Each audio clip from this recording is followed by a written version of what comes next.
Okay, picking up now with slide number 26. So let's talk about block chords versus arpeggiated chords. And really, I've been kind of playing block chords and I've been playing arpeggiated chords through this entire chapter.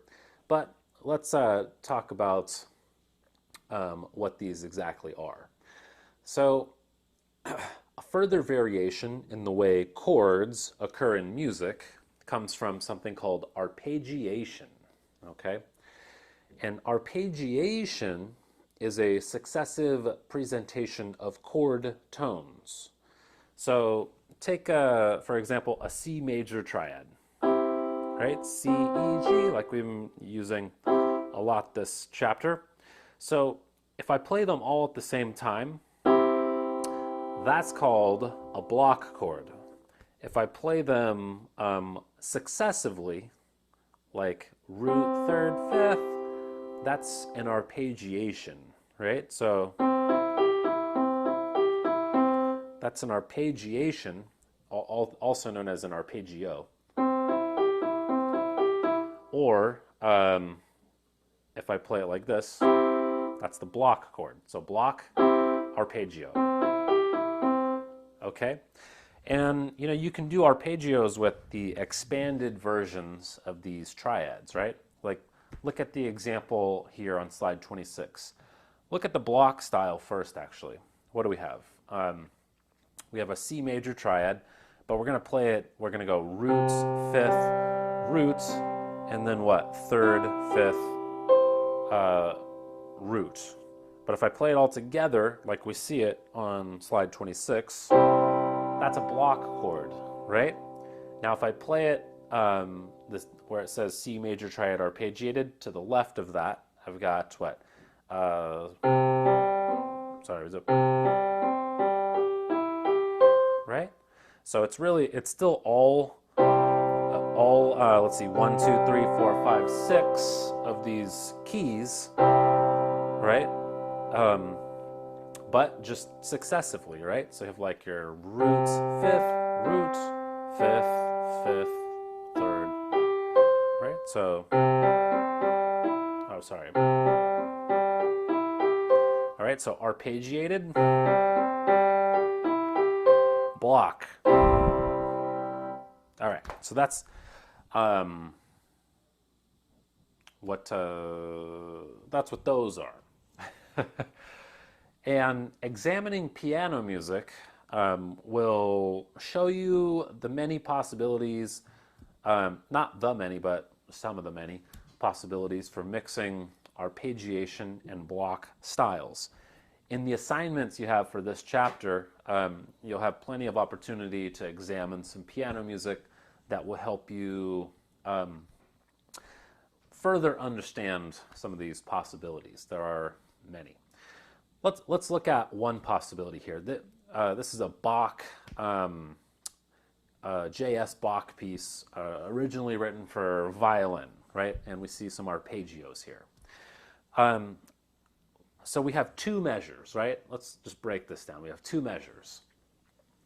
And each of these measures is an arpeggio of a different major triad. The first measure is basically a D major triad in second inversion, right? We can see here on the bottom where it says D, underneath, looks like the fifth is in the bass. The fifth in this case is A, right? And then above that, we've got what? D, F sharp, A, D, F sharp, A, right? So really, it's this chord. But if I play the arpeggio version that Bach wrote, what do I have here? We have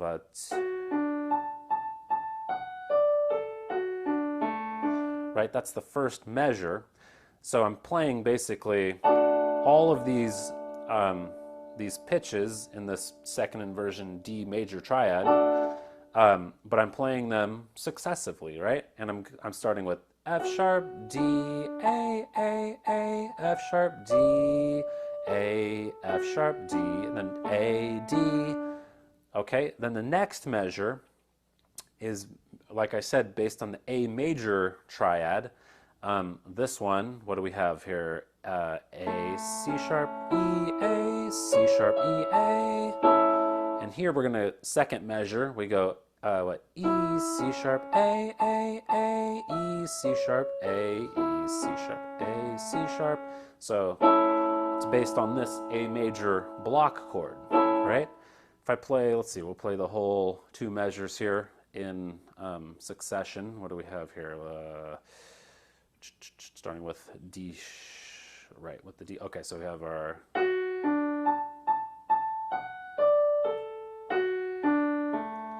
we have,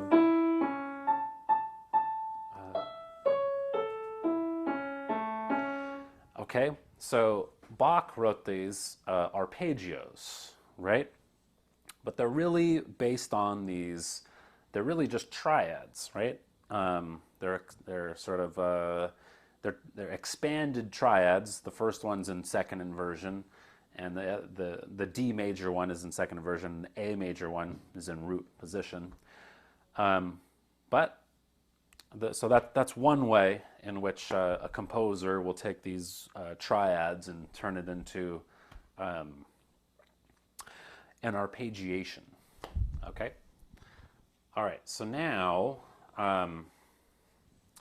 Let's talk some things up here a little bit for what we've been talking about as far as triads. So it's important that as we go through our musical studies, that we are able to recognize chords, whether they are presented in an expansion, right, rather than just our simple triad form of 1, 2, 3, root, third, fifth.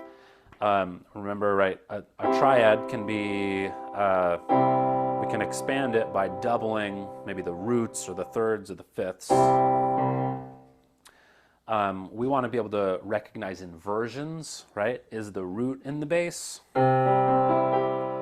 Is the third in the bass, which would be first inversion, right?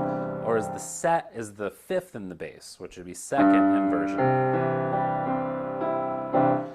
So we want to be able to recognize inversions, expansions, and we also want to be able to recognize arpeggiation, okay? Is it a block chord? You know, like if I could play it, you know, a block chord, or I could play an arpeggiation of it, right? So as we go, we want to be on the lookout for those few ideas.